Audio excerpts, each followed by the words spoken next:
Hello, I'm Peter Riley. I belong to a group called Southport and Formby Friends of Palestine. We're here in Chapel Street in Southport to try and increase awareness. I've got with me here Hazim Alouaj. His family, he lives in England, but he's got family in Gaza. I'm just going to ask him what it's like to live in Gaza, how his family are, and the situation there now. So, how many of your family do you live in Gaza now? Essentially all my family. We are scattered in Gaza Strip. Most of us live in Rafah, in the south. Rafah, yeah. But some of my relatives live in Khan Yunis and Gaza and a few others. We are a relatively small family, but we lost 4 members of our family. The youngest is 3-year-old. He died in his bed. A 15-year-old. And a father and his son, they were found in the rubble of their house a few days later. And was their house in Rafah itself? Was it bombed? The father and son were found in Shajaiya in Gaza. Yeah. And was their house bombed? Or Yes. were they in school? Or? No, they were home, Yes. and they were just like others. They were told to evacuate. So some people decided to stay, and some families decided to split. So you go and we stay behind just in case. And, Yeah. So were you given warnings? The Israelis say they give warnings. They did say in TV, and they did drop leaflets to say evacuate. The problem when they ask in the entire neighborhood the size of like maybe half size of Formby or something to evacuate, where do you expect people to go? There's nowhere to go. We don't have.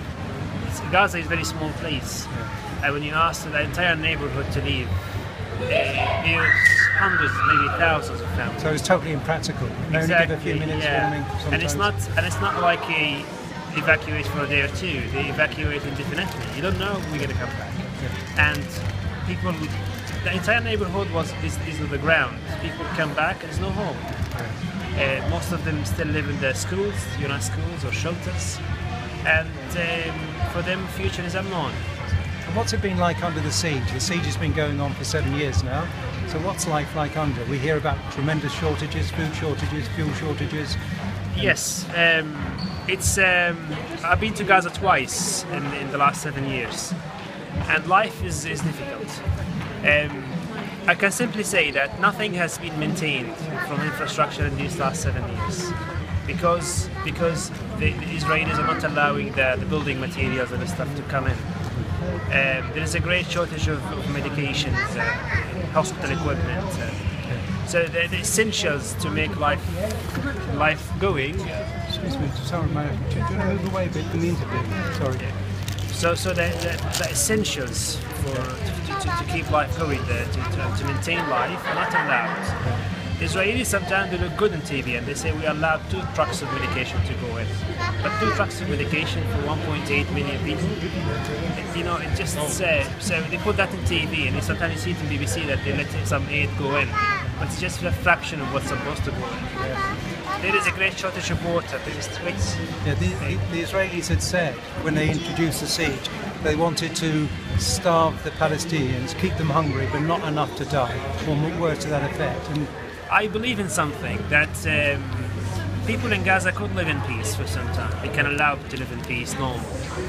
And I'm sure what they think is we occupy this land, and if these people have a bit of comfort and one day they become strong, they're gonna come back and claim their land back. And that's why it's good to keep them oppressed all the time. I understand about 80% of the people in Gaza are actually refugees from Southport and from Ashkelon in southern Israel. That's when in 1947-48 the towns were raised from the earth, and the Israeli Jewish settlements were put on. That's to correct. The refugees. We belong to a small village called Southport. It's in the. I've been once only by the car. We passed in 1995. Yeah. I was a child, but I saw it, and it's a green land. It's in the middle of Palestine, somewhere. I think I would imagine it's halfway between Jerusalem and Gaza, kind of within that. And my dad recognized the place, and my grandfather had lands and fields, and they used to be farmers. Yes. and everything is just wiped off. And until now, I don't think it's inhabited as far as I know. Yeah. So most of the people in Gaza, yes, are refugees. They came from what we call 1948. And are you able to visit relatives outside Gaza in the rest of Palestine and the West Bank? We don't have any relatives. We don't have any relatives live in 1948 in historic Palestine. And relatives in West Bank only a couple work, but not many. Well, what's it like to try to get in and out of Gaza today for Gazan people? Today is they're not letting even wounded to leave. Never mind normal people. I tried to go on a few occasions, just short while before the war, to visit my family, and I couldn't. Because if Egyptians let you in, they will not let you out. So you'll be stuck. And you can imagine life. Like, this is a basic life and right, I think, commuting. This is one final question. Hamas is regarded a terrorist organisation by the West and by Israel. Hamas was elected. Are they still popular? Do people still... I think this is we have to expand a little bit more than that. In my opinion, any terrorist organization is that terrorize people and for reason or other just kill people, and Hamas they have a reason. They have our land is occupied and we want to have it back. And all their activities has been confined to Palestine. They don't have any activities outside Palestine. Sorry. They don't have any activities outside Palestine. Yes, Hamas may not be very popular to start with just before the war, because as any other faction, they have enemies and they have friends. But I think in this last war, they will be very, very popular. In fact, we should call them the Palestinian Defense Forces. Or resistance, because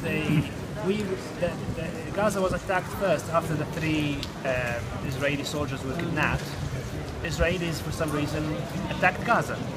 It sounds like some 3 people were kidnapped in the borders of Scotland, and you bombed Wales. And when they retaliated, they shot some rockets back. So in other words, Hamas retaliated. There were Palestinians killed by the Israelis, and Hamas had retaliated. They held back for a long time. So in fact, it's they who constrained. And of course, we have the Warsaw Ghetto. The people know about the Warsaw Ghetto, how the Jews were locked into this ghetto. They dug tunnels. They smuggled in arms. They smuggled in food to survive. They fought the Nazis, and they regarded it as heroic. Hamas does that and they're regarded as terrorists, but really they're freedom fighters. Yeah, absolutely. It's double standards nowadays. Thank you very much.